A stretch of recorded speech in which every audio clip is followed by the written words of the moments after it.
Public private people partnership P4 విధానం ప్రారంభమైందని అనంతపురం జిల్లా కలెక్టర్ వినోద్ కుమార్ తెలిపారు. జిల్లా కలెక్టరేట్లో ఆయన మీడియా సమావేశం నిర్వహించి పలు అంశాల గురించి మాట్లాడారు. ఇటీవల వాతావరణంలో వచ్చిన మార్పుల కారణంగా వర్షాలు, పిడుగుపాటు వంటివి సంభవిస్తున్నాయన్నారు. వీటి వలన ఆస్తి, ప్రాణ నష్టం సంభవిస్తోందని, అందుకే తాము ఎప్పటికప్పుడు అప్రమత్తం చేసేలా ప్రజలకు సమాచారం అందిస్తున్నామన్నారు.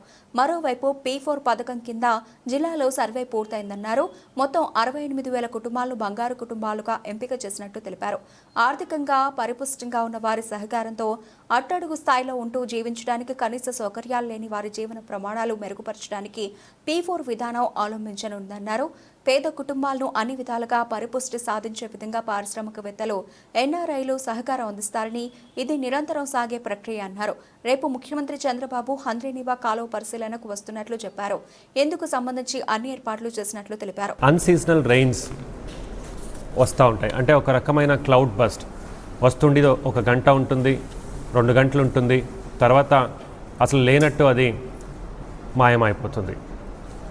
అట్లా అయినప్పుడు లైట్నింగ్ థండర్ స్టార్మ్ అనేది ఉంటుంది. ఉరుములు, పిడుగుపాటు సమయంలో పాటించాల్సిన జాగ్రత్తలు ఏమేమి అనేది తెలియజేయాల్సిన అవసరం ఈరోజు ఉంది. అనంతపురం జిల్లాలో కూడా ఒకళ్ళు ఇట్లా చనిపోవడం జరిగింది. అంటే స్టేట్ డిజాస్టర్ మేనేజ్మెంట్ అథారిటీ నుంచి టెక్స్ట్ మెసేజెస్ పంపిస్తూ ఉన్నారు. అది మీకు అందరు కూడా వస్తూ ఉంది, నాకు కూడా వస్తూ ఉంది. అలాగే రియల్ టైం గవర్నెన్స్ నుంచి కూడా మ్యాప్తో పాటు ఎక్కడెక్కడ వర్షం వస్తుంది, ఏ రోజు వస్తుంది, టెంపరేచర్ ఎట్లా ఉంటుంది అనేది కూడా వస్తుంది. అది కూడా మీడియా గ్రూప్లో అన్నీ షేర్ చేస్తున్నాము. అలాగే ప్రజలకు కూడా తెలియజేయడం జరుగుతుంది.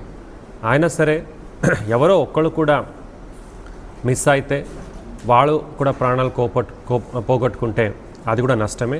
ప్రతి ఒక్క ప్రాణాన్ని కూడా కాపాడాల్సిన బాధ్యత మన పైన ఉంది. ఇది ఒక సడన్గా క్లౌడ్ బర్స్ట్ అయినప్పుడు heavy lightning and thunder Storm ఉంటుంది.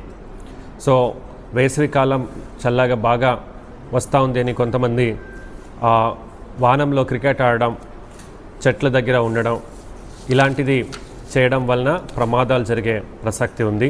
అలాగే వర్షం వస్తూ ఉన్నా సరే పొలంలో కొద్ది పని చేసుకుందాము అనే కూడా కొంతమంది ఉంటారు. సో పొలంలో కూడా పడేది ఉంది. మనకు ప్రకాశం, నెల్లూరు ఇట్లా అని జరిగింది. సో ప్రతి ఒక్క లైఫ్ కూడా మనకి ఇంపార్టెంట్ అని తెలియజేస్తూ దీనికి ఉన్న పోస్టర్స్ కూడా 2 పోస్టర్స్ మీకు ఇస్తాము. Dos and don'ts with pictures. దయచేసి దాన్ని పబ్లిసైజ్ చేయమని కోరుతున్నాం. పబ్లిక్ ప్రైవేట్ పీపుల్స్ పార్ట్నర్షిప్ అంటే ఇందులో 20% of the poorest of the poors, 20% ఉన్న వాళ్ళని సర్వే అనేది కంప్లీట్ అయింది. సర్వే అయిన వాళ్ళని ఇప్పుడు సమాజంలో 10% పైన ఉన్నటువంటి వాళ్ళు, వీళ్ళని అడాప్ట్ చేసుకోవడం, వాళ్ళని బంగారు కుటుంబం అంటారు. 20% పూరెస్ట్ ఆఫ్ ద పూర్, 10% వీళ్ళకి మార్గదర్శి అని పిలువబడుతుంది. ముఖ్యమంత్రి గారు గౌరవనీయులు శ్రీ నారా చంద్రబాబు నాయుడు గారు ఈ ఒక పెద్ద కార్యక్రమాన్ని విజయవాడలో పెట్టి దీన్ని లాంచ్ చేయడం, తర్వాత సర్వే కూడా చేసి కంప్లీట్ అయింది. ఇప్పుడు మార్గదర్శులు బంగారు కుటుంబాన్ని ఎట్లా మీరు అడాప్ట్ చేసుకొని కంటిన్యూస్ మెంటర్షిప్ ఎలా చేయాలనేది దాని గురించి కూడా మీ అందరితో చెప్పుకుందామని ఈరోజు పిలవడం జరిగింది. ఇప్పుడు P4 అంటే బంగారు కుటుంబం మరియు మార్గదర్శులు. అంటే ఇందులో బంగారు కుటుంబాలు దాదాపు 63,000 కుటుంబాలు జిల్లాలు ఉన్నాయి. అవి మీ అందరికీ తెలుసు. అయితే ఈరోజు మార్గదర్శులుగా ఎవరు ఉండొచ్చు?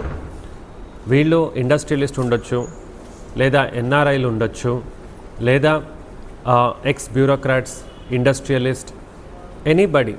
వాళ్ళందరూ కూడా ఒక కుటుంబాన్ని అడాప్ట్ చేసుకొని కంటిన్యూస్ మెంటర్షిప్ చేసేది ఏమనేది అంటే మనకు గ్రామ సచివాలయం, వార్డ్ సచివాలయం డేటాబేస్ ఉంది.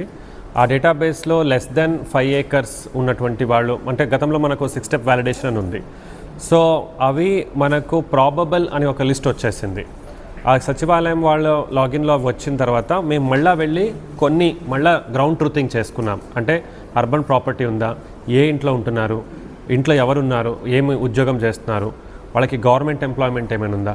సో ఇలాంటి ఎక్స్క్లూషన్స్ చేసి, అంటే నిజంగా వీళ్ళు ఏంటంటే వీళ్ళకి సహాయం ఖచ్చితంగా చేయాలి అనేటువంటిది ఆ జాబితా వచ్చింది. మన జిల్లాలో చూసుకుంటే ఇప్పుడు 68,000 379 మెంబర్స్ వచ్చారు. అంటే ఈరోజు ఎందుకు ఈ ప్రెస్ కాన్ఫరెన్స్ అంటే ఇది మనం మార్గదర్శిని మరియు బంగారు కుటుంబంని టైఅప్ చేయడం అనేది ఒక డ్రైవ్ మోడ్ లాగా మనం చేయలేం. అలాగే ఒక అడాప్షన్ అనే అప్పటికి ఏదో ఆర్థిక సాయం చేయాలా, నీకు చదువు కావాలా, మేము డబ్బు ఇస్తాం చదువుకోండి, ఇంకేం సాయం కావాలి, ఒక కుట్టే machine, this is not like that. It is not contribution లాగా కాదు. వీళ్ళు సంపన్నంగా ఎలా అయ్యారు, ఇన్ఫ్యాక్ట్ ఒక ఫైనాన్షియల్ లిటరసీ అని అంటారు, ఎలా పొదుపు చేసుకోవాలనేటిని అప్పటి నుంచి కూడా పిల్లలు చదువుతూ ఉన్నారు. నెక్స్ట్ ఏమేమి చేస్తే జాబ్, సో అన్ని రకాల ఒక మెంటర్షిప్ లాంగ్ టర్మ్ అనేది ఉండాలి. అంటే ఒక రకమైన మైన్యూట్ యాక్షన్ ప్లాన్ ఇది పేదరిక నిర్మూలంలో గౌరవ ముఖ్యమంత్రి గారు ఆంధ్రప్రదేశ్ రాష్ట్ర ప్రభుత్వం చేసే దాంట్లో ఈజ్ ఎ కంటిన్యూస్ ప్రాసెస్. కంటిన్యూస్గా ఇది జరుగుతూ ఉంటుంది ఈరోజు నుంచి. ముఖ్యంగా మన వెబ్సైట్ దయచేసి అందరూ కూడా ఇది ఒకసారి చెక్ చేయమని నేను కోరుతున్నాను. zeropovertyp4.ap.gov.in అక్కడ చేస్తే మార్గదర్శులు నేరుగా అందులో వెళ్ళి వాళ్ళు ఆన్లైన్ ప్రొసీజర్ను కూడా కంప్లీట్ చేసుకోవచ్చు. ఇది అనంతపురం జిల్లాలో చాలామంది ఇక్కడ చదువుకున్న వాళ్ళు ఐటీ బీటీ అని బెంగళూరు హైదరాబాద్కి వెళ్ళింది. అలాగే చాలామంది సంపన్న కలిగినటువంటి వాళ్ళు ఈ మంచి ఆలోచనని విజయవంతం చేయాలని. అవును, ఇప్పుడు మనం ఏం చేశామంటే ముఖ్యంగా మన GMDIC ద్వారా ఇండస్ట్రియలిస్ట్ అందరికీ కూడా దీని గురించి తెలియచేయడం జరిగింది. మనకు సుజ్లాన్ ఉంది, తర్వాత సిఫ్లాన్ ఉంది, ఆర్జాస్ ఉంది, వీళ్ళందరికీ కూడా తెలియచేయడం జరిగింది. వాళ్ళకు ఒక రౌండ్ ఆఫ్ వర్క్షాప్ కూడా తెలియజేసాం. అంటే వాళ్ళు కూడా అర్థం చేయించాం ఏంటిది అనేది. లేకపోతే they will think it is like A CSR, ఏదో మనం డబ్బు ఇవ్వాలా వీళ్ళకొని ఫ్యామిలీస్కి, మొత్తం ఎక్స్ప్లెయిన్ కూడా వాళ్ళకి చేయడం జరిగింది. అలాగే స్టెప్ బై స్టెప్ ఈ ప్రాసెస్ని మనం టేకప్ చేస్తాం. ఈరోజు press conference is also one of the steps. అలా అందరికీ కూడా ఇది తెలియచేయడం. చాలామంది మాకు అప్రోచ్ అవుతారు, కలెక్టర్ గారికి అప్రోచ్ అయ్యి, సార్ మేము ఇక్కడే చదువుకున్నాము, ముదిగుబ్బ మండలం మాది, లేదా మనది కూడేరు మండలం, ఇప్పుడు అమెరికాలో ఉన్నాము, సెలవుకి వచ్చాము, సంక్రాంతి ఏదో ఒకటి చేద్దాం అనుకున్నాం.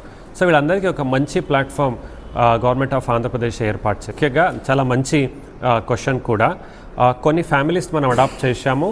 ఈ రోజు నుంచి ఇంకా కంటిన్యూస్గా చేస్తాం. ఆ కేస్ స్టడీస్ కూడా మనం తెలియజేస్తాం. అంటే ఈ ఫ్యామిలీ ఎలా ఉండేది, వాట్ ఈస్ దర్ ప్రొఫైల్, తర్వాత వీళ్ళు వచ్చిన తర్వాత వాళ్ళు ఎలాంటి సహాయాలు చేశారు, will give those case studies. దానికోసమే ఈ యొక్క ఆప్షన్ కూడా ఉంది. ఫస్ట్ మనకు ఉన్న డేటా పుష్ అయింది, మనం దాన్ని వ్యాలిడేట్ చేశాము. ఇప్పుడు పంచాయత్ సెక్రటరీ ద్వారా అది కూడా ఉంది. కొంతమంది మిస్ అయితే or for various reason, so they can also still apply. అవి కూడా ఒకటి మనం డాక్యుమెంట్ రిలీజ్, జిల్లా పర్యటన చేస్తూ ఉన్నారు. 11/25కి వజ్రకరూర్ మండలంలో ఉన్న ఛాయాపురం గ్రామం దగ్గర ల్యాండ్ అవుతారు. తర్వాత HNSS కెనాల్ వైడనింగ్ కార్యక్రమాన్ని ఇన్స్పెక్షన్ చేసి అధికారులతో సమావేశ అవుతారు. తర్వాత ప్రజావేదిక అక్కడ గ్రామం దగ్గర ఉంటుంది.